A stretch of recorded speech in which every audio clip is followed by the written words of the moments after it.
Hey there, legendary souls. I'm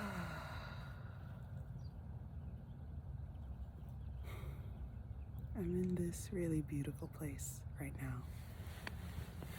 I'm in Utah, of all places. I have never been to the Southwest before today, for this week in my life, and this place is freaking gorgeous. It is gorgeous. The earth is gorgeous. It's so red. It's really grounding and centering for my energy, for my body, for my soul to be in nature. I have Virgo placements. I think anyone with earth energy feels like a reset, a recharge, like their soul is displayed in this environment. This place is gorgeous. And like every time when I travel, I'm learning a whole lot. So I came out here because I am celebrating the end of my Saturn return in Aquarius. I'm doing it, y'all. I'm doing it. Saturn and I are becoming friends, actually, even though we had some hard moments over the past 3 years. Definitely had some periods where I didn't like them a little too much, but I can say now that Saturn feels like a good friend of mine. I have a lot of respect for what this energy does in a human's life, and I'm excited for the people that I know who have their Saturn returns upcoming to get to embrace or experience, or whatever type of relationship they choose to have with Saturn, that they get to have that too. All right, let me tell you something that I've been learning this week, especially as it comes to personal development, my sense of self, and my connection with others. Because Saturn don't play small at all. Saturn don't play small at all. All right, so I've been in Utah, and I've been meeting a whole lot of white people. I wasn't surprised by this. You know? And I consider myself a fairly open person, so when I started to meet some of these folks who are from all different states in the country, who have different backgrounds as white people, so some are from higher SESs, some are from like middle class, like I'm just trying to speak to what I experienced. And I try really hard not to write people off when I first meet them, no matter their race or how they identify or how they move through the world, or even based on my own past experiences with folks who might identify similarly as they. However, I go on a case-by-case basis, and this week, something that I experienced multiple times over was having people misgender me. A lot. Like, for my Saturn return, I have been hermited in my house. I've been working, and my business, Unconventional Counseling, is a byproduct of me being in a Saturn return. Thank you, Saturn in Aquarius. However, I've been hermited. I've been holed up with me and my partner, both of us Black and queer and non-binary. I've had this sense of a very tight-knit community with my clients who also identify similarly as me in multiple different ways, or who think in ways that are expansive, folks who are creatives, you know?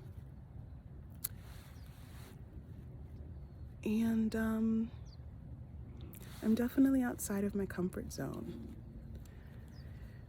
Being misgendered several years ago before my Saturn return would have made me so upset.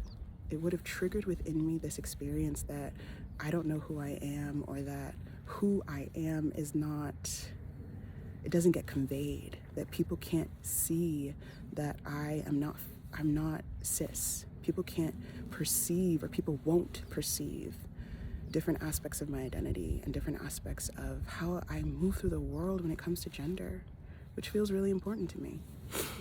In the past, I would have been so upset. I would have probably cried.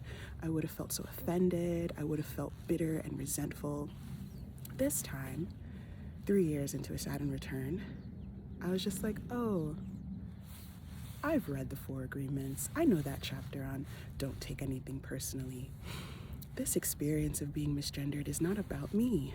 It's actually about these folks. They're expressing to me their perceptions. They're expressing to me their limited understanding of gender. They're expressing to me that they make assumptions when they meet people. They're expressing to me that they don't have many people in their lives that don't identify as cis, or that they know deeply enough that it's able to get through to them that not everyone that they know is cis. Like, this doesn't have to do with me.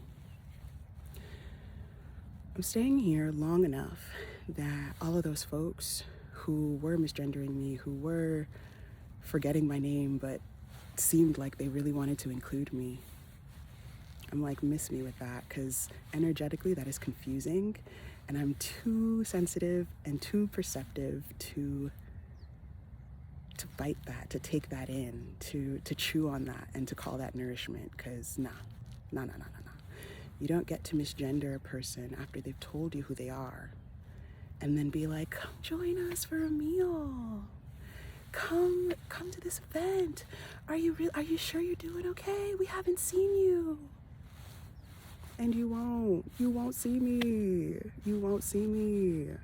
Goodness. I'm a little bit salty. Can you feel it? I can feel it.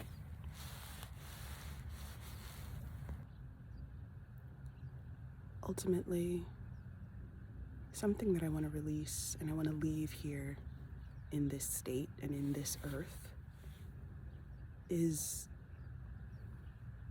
this perception that there's anything amiss or wrong with me when someone else has difficulty taking in so much of my complexity, but they still want access to me. I get to change my mind when I'm picking up that people are not my people. I get to take my time getting to know folks, and as soon as I see stuff that I don't like, it's not that I'm writing people off, but there's only so much time in a day, there's only so much time in a week, and there's only so much time in a lifetime, and I'm ready to play my life full out. I'm ready to meet people that when I spend time with them and I speak to them, I feel poured into the same way that many people feel poured into by me. I can't help it. It's just part of who I am. And I think embracing all of my identities and my energy and how sensitive I am and all of these different things about me, I have a lot of compassion for those folks. I don't think that they're horrible people. I just don't really feel like being their first or their only Black, queer, non-binary, trans friend. It's not interesting to me, so I'm not gonna do it. This is Ada Ad Astra, taking you from the moon into the stars.